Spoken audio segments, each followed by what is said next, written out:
We as a people, as a community, as a nation have suffered far too long at the hands of substance abuse.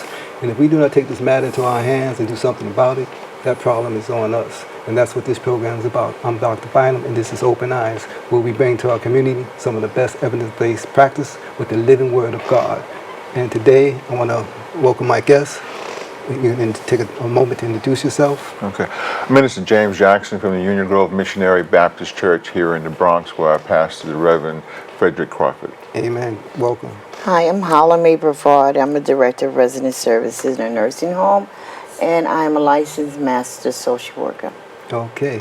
So we're going to continue. This is episode 6 on relationship and recovery. The scenario is someone in early recovery wanted to get in a romantic relationship. We was providing them with some relationship skills so they can hopefully have a successful relationship while maintaining their recovery gains.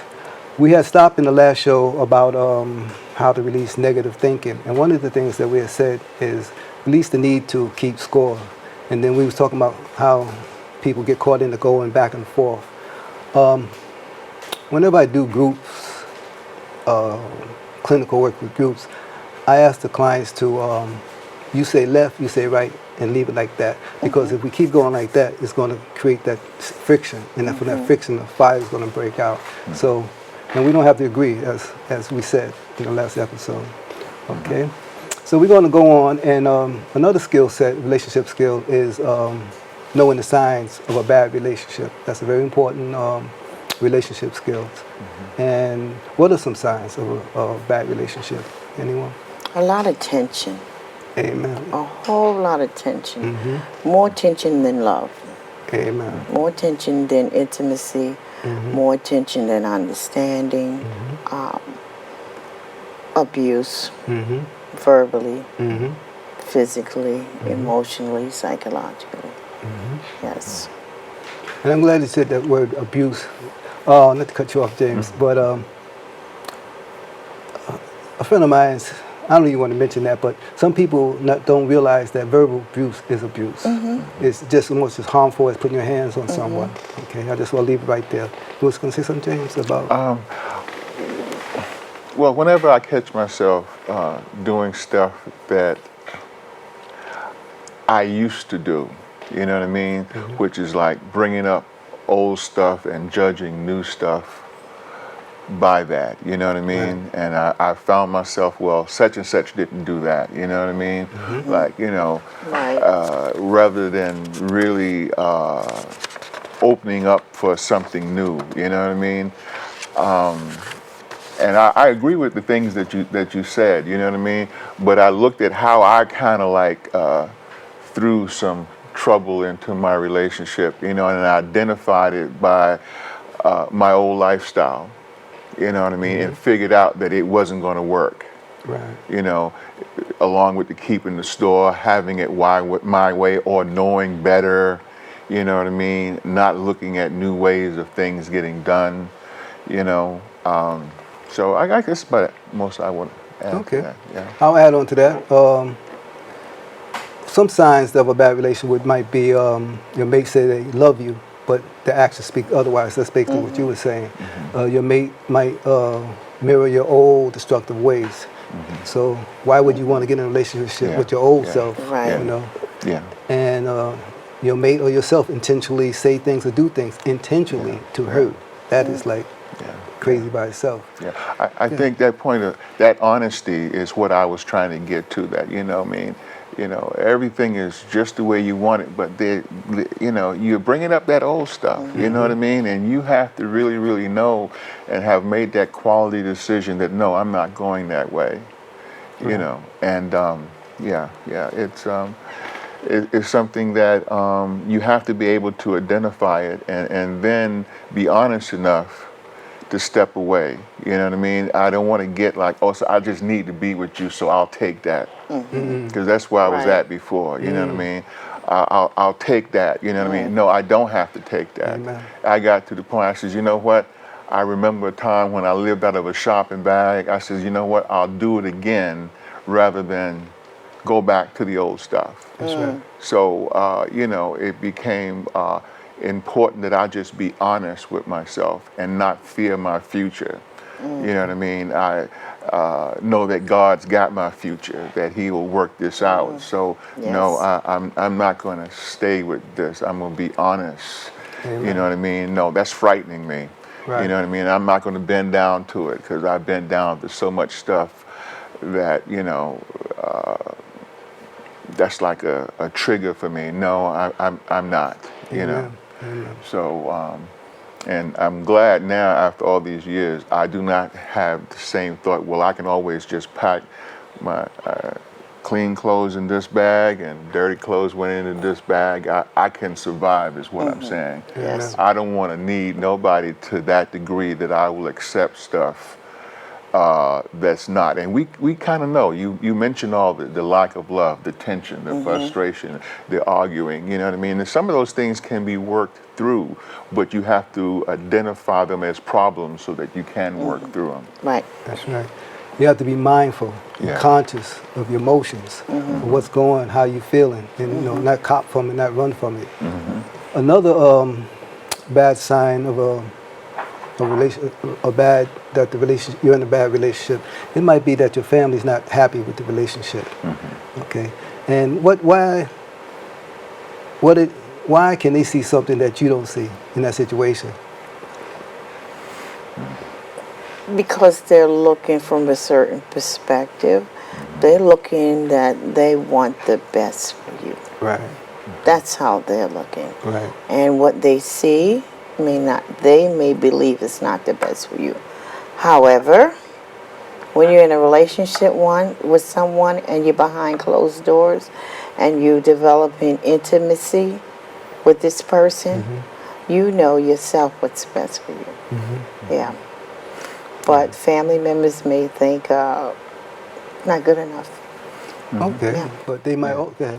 Yeah, they're not good enough could be part of it, you know. I don't want to mention any names because they all can watch this, but I wasn't really, you know, it was obvious that I was going to break the status quo. You know what I'm saying? Gotcha. Because I had already made I'm not going to run this way at all. Right. You know what I mean? So, and in that, you know, I was taking a valued person out of their midst.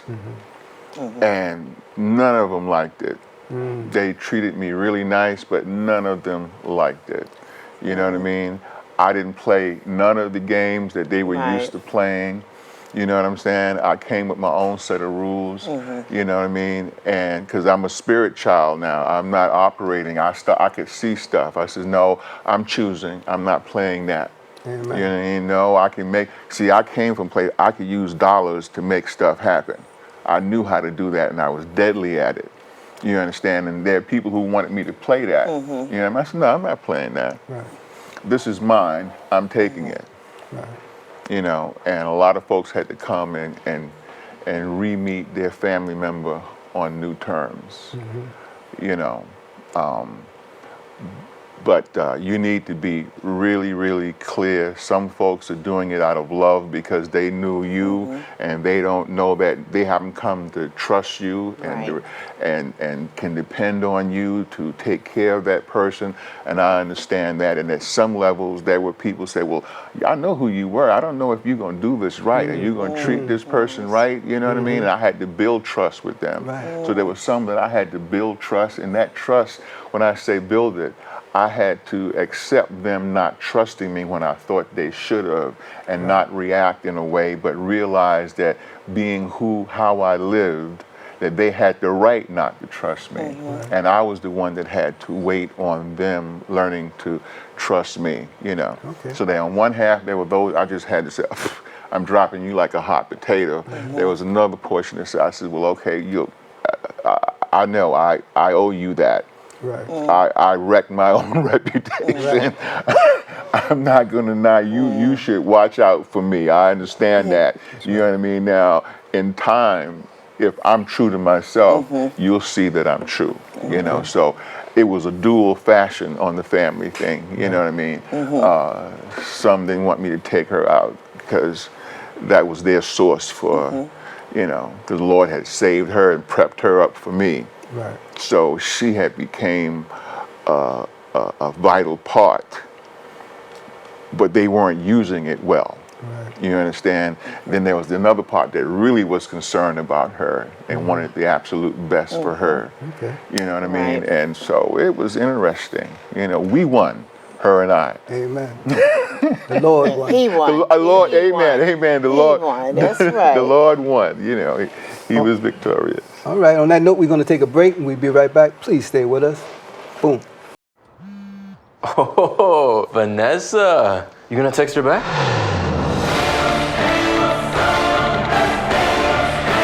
Nope. I'm high.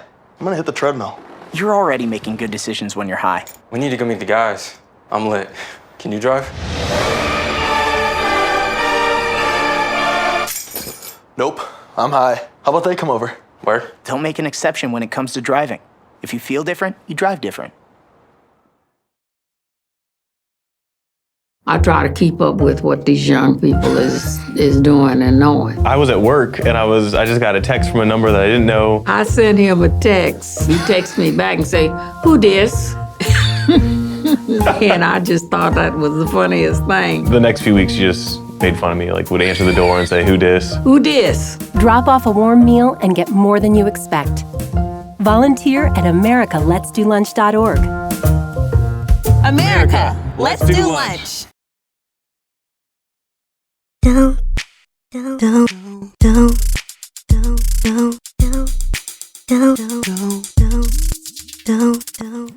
Hey, welcome back to Open Eyes. We're going to continue our discussion. We had got to the point of some signs, bad signs of a relationship, which is a skill in itself. And one thing that we had mentioned was your family's not happy with the relationship. And that might be important because they might be looking from a different perspective, like you're saying. They might be seeing things that you don't see because you're emotionally blind in it. And that's possibility. You know, normally like when we're in a little box, only thing we can see is what's in the box. Right. We can't see the things outside the box. But if you step back, step out of the box, you can see a lot of little things going on there, you know, like that. Another relationship skill is called the skill of assertive management. And that is the ability to manage your safety and safety for yourself, the safety for your kids. If things ain't going right, you have to be assertive and you have to manage your safety. And that might mean pulling out of the relationship. And when I talk about safety, I'm not only talking about physical, I'm talking about mentally, spiritually, emotionally, psychologically. Not only you, but your children too. Right. And you have to be assertive with that and manage it. You know, just don't get lost into the relationship. So if that is the case, and you come to a point where you have to back out of a relationship, what might be some the safest and the best way to end a romantic relationship, or a relationship period, but a romantic relationship? What do you think? Trying to be honest Okay. about it. I'm sorry it didn't work out. Okay. Yeah. Yeah, and you know, and hopefully you haven't tied up too much hope into, you know, one of the things I worried about is I said I had an addictive personality, which means I just had to have it, even if it hurts me.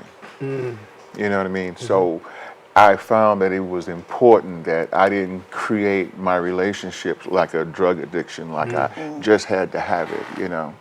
So I had to, and I'm honest with you, since I asked the Lord to find me a wife, because I didn't want to boo or this or that, I wanted to do things differently, I haven't had to break up with nobody. Right. So I don't know how much I can bring to the table, but what I really understood was that I act that way. You know what I mean? Because I've had my nose caught wide open, and I just had to have it, and it was just beating me upside the head, verbally, literally, or however, you know. So now, not anything that I feel I just got to have, I have to push away from me. Okay. You know what I mean? Even if it's come down to food, you know what I mean? If my wife tried to blackmail me with food, I'm gonna change that food. It's still, it's there, you know what I mean? So, so honesty is the key. But you need to be honest, you need to look at yourself, not just speak honesty. You have to be honest as to what's really going on and act on it accordingly. Hopefully with a new set of skills that you didn't use in the old life, but in recovery, hopefully with spiritual support and with people around you. What the church brought into my life were people that I could talk to, that I could trust, that could tell me things and pull my coat on things. And I did gain, as I learned, a spiritual ability for discernment. And all those things came into play. And like I said, thank God I've had a successful relationship that had a lot of ups and downs and bumps, but it's been successful. You know what I mean? We laugh now. Now our issues and troubles become laughter Wow, nice. when we sit down and talk. You know, did you believe that this would happen this way? You see how the Lord worked that out, and so on and so forth. So they're not hidden. They're not touchy subjects. Right. You know what I'm saying? They're part of humor and life lessons. Right. Definitely. You know. Definitely. So some of the safest and best ways also, along with what you said, is try to end on good terms, respectfully, be conscience-free, mainly godly conscience-free. Be, free, don't feel if you do it the right way, you won't be feeling guilty because, you disrespected somebody, you did something underhanded. If you have a God conscience, that is. Okay? And try to less harm as possible, right? And safe as possible. Okay, and I say safe as possible because some people are immature, some people are vindictive, some people believe that you owe them or I owe you. They have a right to destroy you, they have a right to control you, even though they didn't create us. Those motions and mix-up, through their immaturity. So the next question is, once a relationship is over, some do's and don'ts. If it comes to that. Yeah. Heal. Yes. Acceptance. Acceptance. Yes. You know, don't treat relationships like drugs. Like you got to have it, and have that ultimate relationship with God that you can. Everybody needs companionship, but we need guidance, spiritual guidance, and there are times when you just need to be alone with your God. You just need to have a conversation or be fed by the Word of God, which is what I like about the church, because, I ended up having a whole lot of mothers and some dads, you know what I mean, in the church that would help me through, situations. And I'm applying, like I said, I had one relationship and it was successful, but there were other things that were similar that I needed help through. And so you need to be around people. You need to be in a community, which I really want to say the church. You know what I mean? Where you can get, because God brings together all types of people. But God can bring it together over the telephone, over the TV, over the radio. If you praying to God, God can get to you any kind of way He wants, and He knows what you're gonna listen to the best, and He'll send you a message as to what to do. And I've been talked to over the radio. I've been talked to over the TV. I've had strangers sit down and talk to me, and I know they didn't even know what they were saying. But they said it to me, and when it translated into my spirit, I was like, okay, I got it. Amen. Sometimes I've ended up in tears because they brought me a revelation. I got the message. Yeah. So, also take time out to heal, right? As you mentioned, let your heart heal fully, as you said. Don't jump in and out into another relationship from the frying pan into the fire, leaving a trail of regrets. Be patient. Love on yourself is very important. And wait on God, as you said. These are the things, if it don't work out. With that said, we have shared a host of skills, relationship skills, but how can one acquire that? How can a person in recovery learn these skills? How do you think? Practice. Practice, okay. Practice. Patience. Practice. Practice, patience, and making a decision that you're gonna stop whenever you start doing what you used to do. Okay. You know what I mean? Be looking for something new, and hopefully you've got some folks that if you're going to recovery meetings, there are people that you can learn from. Right. Going to church, people you can learn from. Sitting down with some folks. Just don't go back to the old stuff. Don't go Right. back to people have failed relationships or out there still doing. They can sound good. They can be masters of the vocabulary, but if you know that they are doing certain types of things, don't go there. So we all need a community, a family that has our best interests, at heart. I found it in the church, thank God.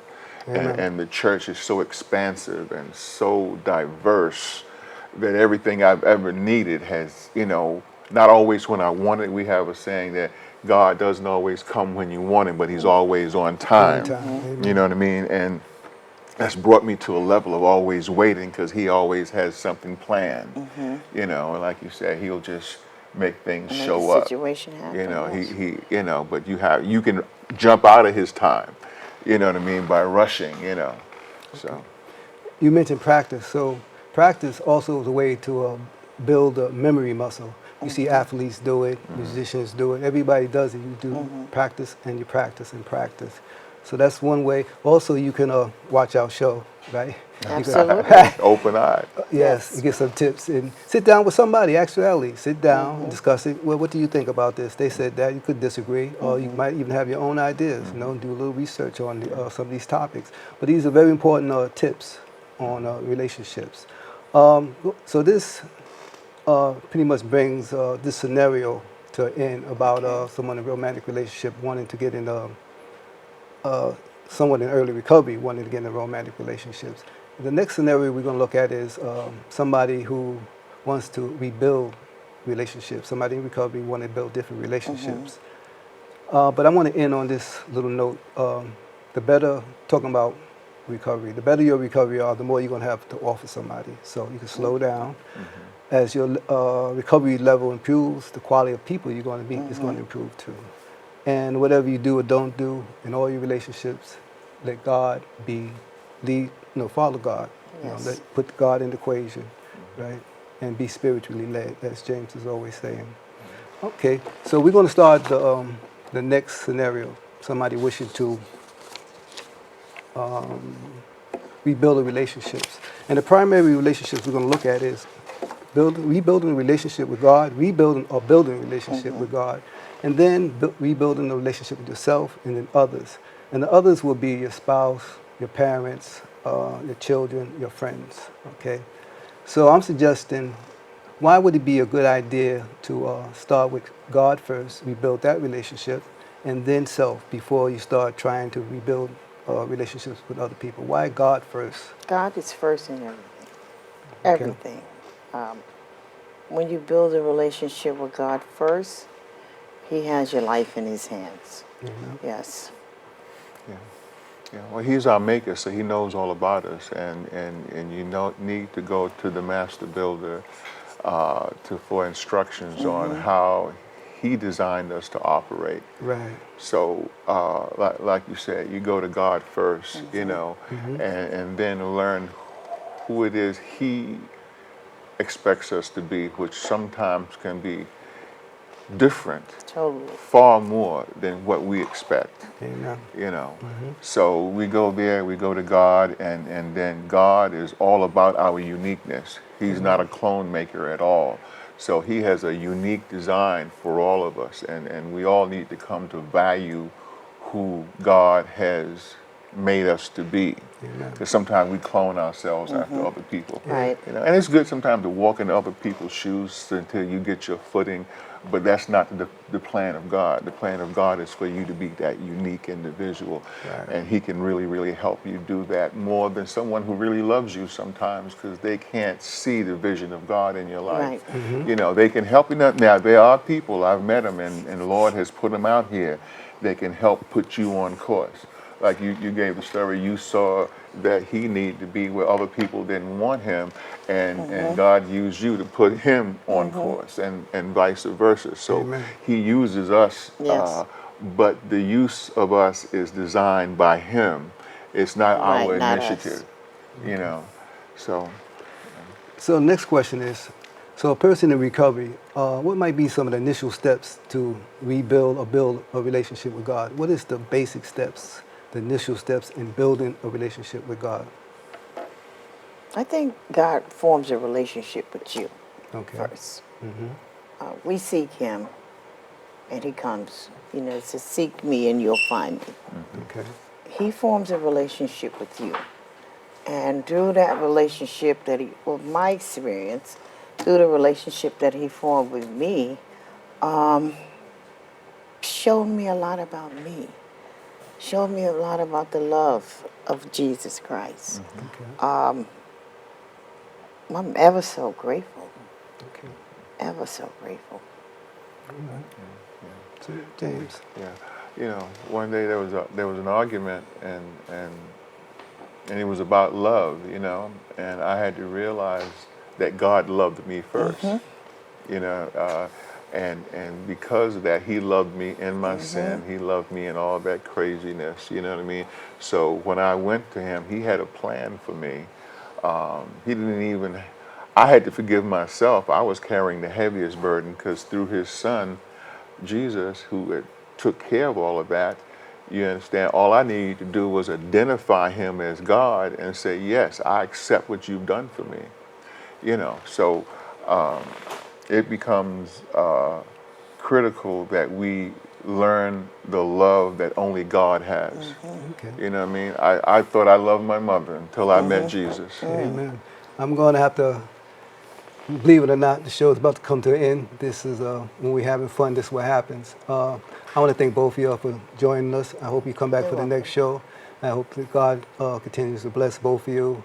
And with that said, I want to invite our viewers to come on back, invite your friends back, check us out on YouTube, and stay with us. Matter of fact, we are on Tuesdays at 5:30 in Optimum in the Bronx, BronxNet, and FiOS 36. With that said, we love you. Stay with us.